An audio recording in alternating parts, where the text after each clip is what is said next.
अब यहाँ पे इस क्वेश्चन को देखिए, if alpha and beta are zeros of the polynomial fx is equals to x square plus px plus q, then a polynomial having 1 upon alpha and 1 upon beta is its zeros is, यानी अगर alpha beta आपको roots दिए हैं इस वाले polynomial के, तो आपको यहाँ पे क्या पूछा गया है कि आपको एक पॉलिनोमियल निकालना है, आपको एक क्वाड्रेटिक पॉलिनोमियल निकालना है जिसके रूट्स हैं 1 upon alpha and 1 upon beta.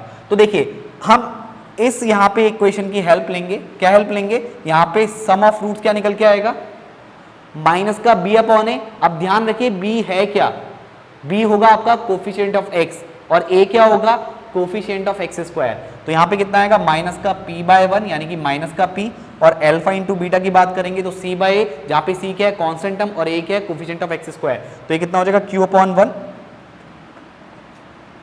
यानी कि q। और आपको चाहिए क्या, आपको इक्वेशन फॉर्म करनी है कुछ इस तरह की, x square minus sum of roots, sum of roots बोले या सम ऑफ जीरोस बोले बात एक ही है, into x plus product of roots या प्रोडक्ट ऑफ जीरोस, बात एक ही है, करेक्ट। अब ध्यान क्या देना है आपको यहाँ पे, अब आपको ध्यान क्या देना है, ये सम ऑफ रूट्स क्या आएगा, यानी एक्स स्क्वायर माइनस यहाँ पे 1 अपॉन अल्फा और 1 अपॉन बीटा इसके रूट्स हैं, तो सम ऑफ रूट्स ये बनेगा, and product of roots 1 upon alpha into 1 upon beta is equals to 0। अब क्या करेंगे, 1 upon alpha plus 1 upon beta, ये 1 upon alpha plus 1 upon beta को सॉल्व कर लेते हैं, तो ये कितना आएगा, beta plus alpha upon alpha beta, beta plus alpha कितना है आपके पास माइनस का p, alpha plus beta, beta plus alpha बात एक ही है, और अल्फा बीटा कितना है q, तो ये आ गया माइनस का p बाय q। और अगर बात करें अल्फा बीटा की, ठीक है, तो देखो ये कितना है आपका 1 upon alpha into 1 upon beta, तो ये कितना आ जाएगा 1 अपॉन अल्फा बीटा, राइट। तो अल्फा बीटा कितना है आपका q है, तो ये कितना आ जाएगा 1 अपॉन q। अब ये वैल्यू यहाँ पे पुट कर दीजिए, तो एक्स स्क्वायर माइनस ये कितना बनेगा माइनस का p बाई क्यू, और ये कितना आएगा आपका 1 upon q is equal to 0। LCM लेके सॉल्व कर लीजिए, तो ये कितना हो जाएगा क्यू एक्स स्क्वायर प्लस का पी एक्स प्लस का 1 और अपॉन में q इज इक्वल टू 0। तो q को 0 की ओर शिफ्ट कर देंगे तो 0 इंटू क्यू 0 हो जाएगा। तो आपका जो पॉलिनोमियल आ जाएगा सेकंड डिग्री का वो q x square plus p x plus 1 is equal to 0। तो q x square plus p x plus 1 आपको मिल रहा है इक्वेशन नंबर 3 में। तो ऑप्शन सी आपका क्या हो जाएगा, आंसर हो जाएगा। तो ये क्वेश्चन आपको समझ में आ गया होगा कि किस अप्रोच के साथ आपको यहाँ पे क्वेश्चन सॉल्व करने हैं। आगे बढ़ते हैं, अब नेक्स्ट वाले क्वेश्चन की यहाँ पे बात कर लेते हैं। If alpha comma beta are the zeros of the polynomial f x is equal to x square minus p x plus 1 bracket के अंदर minus c such that alpha plus 1 into beta plus 1 is equal to 0 then c is equal to. तो आपको यहाँ पे सी की value बतानी है। तो थोड़ा सा यहाँ पे इसको सॉल्व कर लेते हैं। अब जैसे मान लीजिए आपका कितना है, एफ एक्स है x square minus P into में एक्स प्लस 1, इसको सॉल्व कर लेते तो माइनस का पी एक्स और ये माइनस का p फिर माइनस का c इज इक्वल टू 0 हो जाएगा। तो ये x square minus p x, अब ये माइनस का p और माइनस का c टोटल मिला के आपका कांस्टेंट हो गया। तो इसको आप इस तरह से लिख सकते हैं, राइट।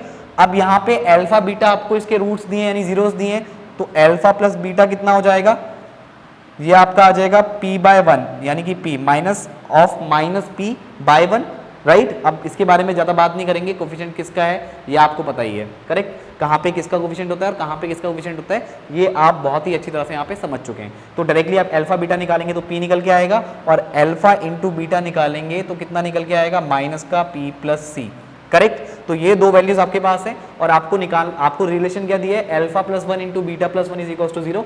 इसको सॉल्व कर लीजिए थोड़ा सा, तो ये आ जाएगा कितना, अल्फा बीटा प्लस अल्फा फिर beta plus 1 is equal to 0। तो अल्फा बीटा की वैल्यू आपके पास कितनी है, माइनस का p प्लस सी। अल्फा प्लस बीटा की वैल्यू आपके पास कितनी है, ये आपका बीटा है यहाँ पे, अल्फा प्लस बीटा की वैल्यू आपके पास है p, तो ये प्लस का p plus 1 is equal to 0। तो माइनस का p माइनस का c plus p plus 1 is equal to 0। तो माइनस का p प्लस का p cancel, minus c plus 1 is equal to 0। तो c की वैल्यू कितनी आ गई, 1 निकल के आ गई, करेक्ट। तो यहाँ पे आपका ऑप्शन ए राइट आंसर हो जाएगा। आगे बढ़ते हैं और नेक्स्ट वाले क्वेश्चन की बात करते हैं। अब इस वाले क्वेश्चन को देखिए, if one root of the polynomial f(x) is equal to 5x square plus 13x plus k is reciprocal of other then the value of k is. तो देखिए आप क्या करेंगे, अगर मान लें अल्फा और बीटा इसके रूट्स हैं, तो एक alpha plus beta is equals to minus b by a, जहाँ पे बी क्या है कोफिशिएंट ऑफ एक्स और ए क्या है कोफिशिएंट ऑफ एक्स स्क्वायर, और alpha into beta c by a, और साथ में क्या दिया है, जो एक रूट है वो दूसरे रूट का क्या है रेसिप्रोकल है, यानी alpha is equals to 1 by beta, या फिर आप कह सकते हैं beta is equals to 1 by alpha. Now अगर मान लो यहाँ पे बात करें अल्फा प्लस बीटा की, तो कितना आएगा माइनस का 13/5, और अल्फा इंटू बीटा की बात करें तो कितना आएगा k/5, करेक्ट। अब देखो इससे तो फायदा होगा नहीं, यहाँ पे अगर अल्फा की जगह 1 बाई बीटा लिख दें या फिर बीटा की जगह 1 बाई अल्फा लिख दें तो यहाँ पे 1 आ जाएगा, कट जाएगा, क्योंकि हमें पता है ये कंडीशन। तो यहाँ पे कितना हो जाएगा 1, और यहाँ पे k/5, तो k की वैल्यू कितनी आ गई 5। बहुत ही सिंपल सा क्वेश्चन था, तो बी ऑप्शन आपका यहाँ पे राइट आंसर हो जाएगा। आगे बढ़ते हैं और अगले क्वेश्चन की बात करते हैं। देखिए अगले क्वेश्चन में आपको क्या दिया है, if the product of two zeros of the polynomial fx is equal to 2x³ plus 6x² minus 4x plus 9 is 3, then its third zero is. तो आपको पता है यहाँ पे 3 इक्वेशंस होती हैं, तो यहाँ पे प्रोडक्ट ऑफ टू जीरोस की बात की है, यानी अल्फा बीटा, बीटा गामा और गामा अल्फा। तो ये आपको यहाँ पे दिया हुआ है, यानी जो सेकेंड वाली इक्वेशन है क्यूबिक पॉलिनोमियल में, तो ये किसके इक्वल है 3 के इक्वल, और आपसे पूछा है इसका थर्ड जीरो कितना होगा।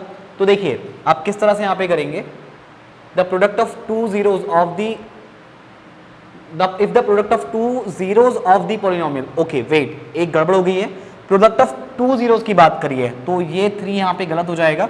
ये जो सेकंड वाली इक्वेशन है आपको यहाँ पे दिखता है प्रोडक्ट ऑफ टू जीरोस, तो यहाँ पे इनमें से या तो अल्फा बीटा आपका 3 के इक्वल हो सकता है, या बीटा गामा 3 के इक्वल हो सकता है, या गामा अल्फा आपका 3 के इक्वल हो सकता है, क्योंकि प्रोडक्ट ऑफ टू जीरोस की बात की है, उनके एडिशन की बात नहीं की है, करेक्ट। तो इस चीज को आप नहीं लेंगे। अब आपके पास क्या क्या फॉर्मूला है, एक तो alpha plus beta plus gamma is equal to कितना हो जाएगा, ये हो जाएगा माइनस का b बाई, तो यहाँ पे माइनस का 6/2 यानी कि माइनस का 3। एक alpha beta plus beta gamma plus gamma alpha कितना हो जाएगा c बाई, तो यहाँ पे माइनस का 4/2 यानी माइनस का 2, और अल्फा बीटा इंटू गामा कितना हो जाएगा माइनस का d बाई, तो माइनस का 9/2।